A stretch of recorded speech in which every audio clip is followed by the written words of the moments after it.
যে অধিদপ্তরের অধীনে বিগত আন্দোলনে যারা শহীদ হয়েছেন তাদের গ্যাজেটভুক্ত করা, তাদের পরিবারদেরকে ক্ষতিপূরণ দেওয়া এবং ভাতা প্রদান করা, যারা আহত হয়েছেন, যারা চিকিৎসা প্রয়োজন তাদের চিকিৎসার ব্যবস্থা করা ইত্যাদি কাজগুলা এই মন্ত্রণালয়ের অধীনেই, আমার অফিসের অধীনেই হয়ে থাকে। তাই আমি শুরুতেই বলেছি যে কেউ যদি এখনো গ্যাজেটভুক্ত না হয়ে থাকে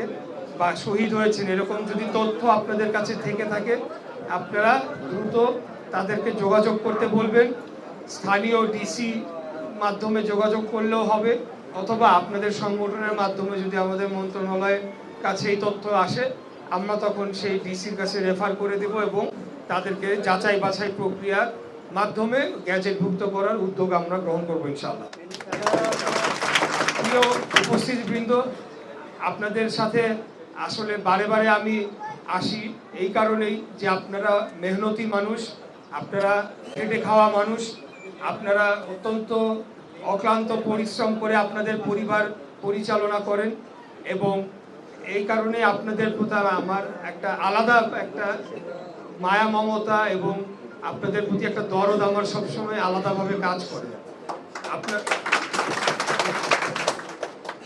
আমাদের দল বাংলাদেশ জাতীয়তাবাদী দল বিএনপি সবসময় মেহনতি মানুষের পক্ষে ছিল, শ্রমজীবী মানুষের পক্ষে ছিল এবং আমাদের নেতা দেশনায়ক প্রধানমন্ত্রী, মাননীয় প্রধানমন্ত্রী জনাব তারেক রহমান, ওনার বাবার যে দেখানো পথ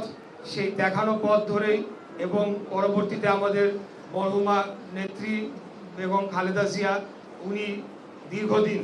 আমাদের এই আন্দোলন সংগ্রামকে নেতৃত্ব দিয়েছেন। বাংলাদেশের জনগণের ভোটের অধিকার, কথা বলার অধিকার, গণতান্ত্রিক অধিকার এবং বাংলাদেশ রাষ্ট্রের স্বাধীনতা, সার্বভৌমত্ব এগুলোকে রক্ষা করার জন্যে আমরা দীর্ঘদিন যাবৎ আন্দোলন সংগ্রাম লড়াই করে গিয়েছি।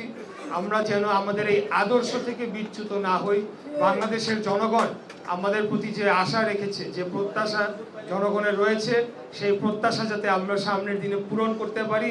বাংলাদেশের ধনী এবং গরিবের মাঝে পার্থক্য কমিয়ে আমরা যাতে দারিদ্র্যের হার কমিয়ে আনতে পারি এবং দারিদ্র